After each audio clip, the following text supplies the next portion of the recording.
നമസ്കാരം. ഇന്ത്യൻ വ്യോമസേനയുടെ വ്യോമയുദ്ധ ശേഷിക്ക് വലിയ കുതിപ്പേകി ലോകോത്തര നിലവാരമുള്ള AH-64E അപ്പാച്ചി അറ്റാക്ക് ഹെലികോപ്റ്ററുകൾ ജൂലൈ 21-ന് ഇന്ത്യയിലെത്തും. ഈ വാർത്തയാണ് ഇപ്പോൾ പുറത്തുവരുന്നത്. 6 അപ്പാച്ചി ഹെലികോപ്റ്ററുകളിൽ ആദ്യത്തെ 3 എണ്ണമാണ് ഇത്തവണ എത്തുന്നത്. അമേരിക്കൻ പ്രതിരോധ നിർമ്മാതാക്കളായ ബോയിങ്ങിൽ നിന്ന് 2020-ൽ ഒപ്പുവെച്ച കരാർ പ്രകാരമാണ് ഈ ഹെലികോപ്റ്ററുകളുടെ വരവ്. ഇന്ത്യൻ പ്രതിരോധ മേഖലയ്ക്ക് വലിയ ഉത്തേജനം നൽകുന്ന ഈ നീക്കം പ്രത്യേകിച്ച് പടിഞ്ഞാറൻ അതിർത്തിയിലെ വെല്ലുവിളികളെ നേരിടാൻ ഇന്ത്യൻ സേനയ്ക്ക് വലിയ മുൻതൂക്കമാകും. പറക്കും ടാങ്കുകൾ എന്നറിയപ്പെടുന്ന അപ്പാച്ചി ഹെലികോപ്റ്ററുകൾ രാജസ്ഥാനിലെ ജോധ്പൂരിൽ നിലയുറപ്പിക്കുമെന്നാണ് സൂചന. ഏറ്റവും പുതിയ ആശയവിനിമയം, നാവിഗേഷൻ, സെൻസർ, ആയുധ സംവിധാനങ്ങൾ എന്നിവയാൽ സജ്ജമാണ് അപ്പാച്ചി റോട്ടറിന് മുകളിൽ ഘടിപ്പിച്ചിരിക്കുന്ന ഈ റഡാർ. നേരിട്ടുള്ള സമ്പർക്കമില്ലാതെ തന്നെ ശത്രുവിനെ കണ്ടെത്താനും ട്രാക്ക് ചെയ്യാനും മുൻഗണന നൽകാനും സഹായിക്കുന്നുണ്ട്. ഇത് ഒളിഞ്ഞിരുന്ന് ആക്രമിക്കാൻ അപ്പാച്ചി സജ്ജമാക്കുന്നു. കൂടാതെ ഫെൽഫയർ മിസൈലുകൾ, hydrate 70 റോക്കറ്റുകൾ, 30mm M230 Chail gun എന്നിവ അപ്പാച്ചിയുടെ ആയുധ ശേഖരത്തിൽ ഉൾപ്പെടുന്നു. അത്യാധുനിക സെൻസറുകളും രാത്രി കാഴ്ച സംവിധാനങ്ങളും അപ്പാച്ചിയെ ഏത് കാലാവസ്ഥയിലും കൂടുതൽ രാവും പകലും യുദ്ധസജ്ജമാക്കുന്നു. ഹെലികോപ്റ്ററിൽ 2 പേർക്ക് ഇരിക്കാൻ കഴിയും. പൈലറ്റിന് മുന്നിലിരിക്കുന്ന സഹ പൈലറ്റാണ് ആക്രമണത്തിന്റെ ചുമതല. വെടിയുണ്ടകളെ ചെറുക്കാൻ കെൽപ്പുള്ള കവചകം കോക്പിറ്റിന് ചുറ്റുമുണ്ട്. ഇസ്രായേൽ, US, യുണൈറ്റഡ് കിങ്ഡം ഉൾപ്പെടെയുള്ള ലോകത്തെ 16 രാജ്യങ്ങൾ ഉപയോഗിക്കുന്ന അപ്പാച്ചി ഹെലികോപ്റ്ററുകൾ ഇറാഖ്, അഫ്ഗാനിസ്ഥാൻ തുടങ്ങിയ യുദ്ധമേഖലകളിൽ തങ്ങളുടെ പ്രഹരശേഷി തെളിയിച്ചവയാണ്. ചിനൂക്ക് ഹെലികോപ്റ്ററുകൾക്ക് ശേഷം ബോയിങ്ങിൽ നിന്ന് ഇന്ത്യ സ്വന്തമാക്കുന്ന മറ്റൊരു പ്രധാനപ്പെട്ട സൈനിക വിമാനമാണ് അപ്പാച്ചി.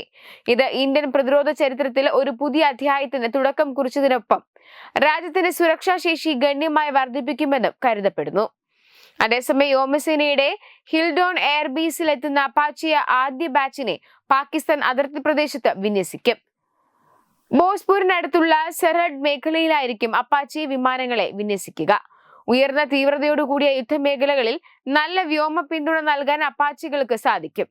കൂടാതെ ആളില്ലാതെ പറക്കുന്ന ആകാശവാഹനങ്ങളായ ഡ്രോണുകൾ, ലോയിറ്ററിംഗ് മിനിനുകൾ എന്നിവയുമായി ചേർന്ന് പ്രവർത്തിക്കാനുള്ള കഴിവും ആധുനിക യുദ്ധതന്ത്രം മെനയുന്നതിൽ അപ്പാച്ചിയെ വിലമതിക്കാനാകാത്ത ആയുധമാക്കി മാറ്റുന്നു.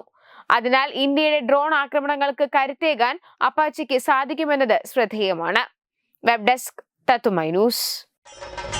ഭാരതത്തിലെ അതിപ്രശസ്തമായ ക്ഷേത്രങ്ങളിലേക്ക് മലയാളം ന്യൂസ് നെറ്റ്വർക്ക് സംഘടിപ്പിക്കുന്ന ആധ്യാത്മിക യാത്രകൾ. പ്രമുഖ ട്രാവൽ ഏജൻസിയായ യാത്രാനന്ദയുമായി ചേർന്ന് മലയാളം ന്യൂസ് നെറ്റ്വർക്ക് ഒരുക്കുന്ന യാത്രയിൽ ചുരുങ്ങിയ നിരക്കിൽ നിങ്ങൾക്കും പങ്കാളികളാകാം. ഭാരതത്തിലെ പ്രമുഖ ശക്തിപീഠമായ അസമിലെ കാമാഖ്യ ക്ഷേത്രത്തിലേക്കാണ് ആദ്യ യാത്ര. കാമരൂപമെന്ന കാളിദാസനും പ്രാഗ്ജ്യോതിഷപുരമെന്ന വ്യാസനും വിളിച്ച അതിമനോഹരമായ സംസ്ഥാനമാണ് അസം. സമമായി മറ്റൊന്നില്ല എന്നാണ് അസമിന്റെ അർത്ഥം. ബ്രഹ്മപുത്ര നദിയും ഹിമാലയവും ദൃശ്യചാരുത കൊണ്ട് അനുഗ്രഹിച്ച അസമിലെ കാമാഖ്യ ഇന്ത്യയിലെ തന്നെ ഏറ്റവും പ്രധാനപ്പെട്ട കാളി ക്ഷേത്രങ്ങളിലൊന്നാണ്. കാമാഖ്യ ക്ഷേത്ര സന്ദർശനത്തിന് ശേഷം കിഴക്കിന്റെ സ്വിറ്റ്സർലാൻഡ് എന്നറിയപ്പെടുന്ന മേഘാലയയിലെ ഷില്ലോങ് നഗരവും ചിറാപുഞ്ചിയും അതിമനോഹരമായ മഴക്കാടുകളും ഹിമാലയൻ കാറ്റ് ചൂളം വിളിക്കുന്ന താഴ്വരകളും മേഘങ്ങളെ ഉമ്മവയ്ക്കുന്ന ചെറുകുന്നുകളും കണ്ണാടി പോലെ ജലമൊഴുകുന്ന ഉമയാങ് നദിയും സന്ദർശിക്കുന്നു.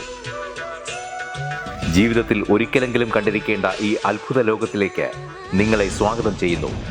വിമാന ടിക്കറ്റും ചിലവുകളും ഉൾപ്പെടെ 65,000 രൂപ ചിലവ് വരുന്ന ഈ പാക്കേജ് 59,000 രൂപയ്ക്ക് മലയാളം ന്യൂസ് നെറ്റ്വർക്ക് നിങ്ങൾക്ക് ലഭ്യമാക്കുന്നു. ആദ്യം ബുക്ക് ചെയ്യുന്ന 5 പേർക്ക് 56,000 രൂപയ്ക്ക് ഏർലി ബേർഡ് ഓഫറും ലഭ്യമാണ്. കൂടുതൽ വിവരങ്ങൾക്ക് ഇനി പറയുന്ന നമ്പറിൽ ബന്ധപ്പെടുക.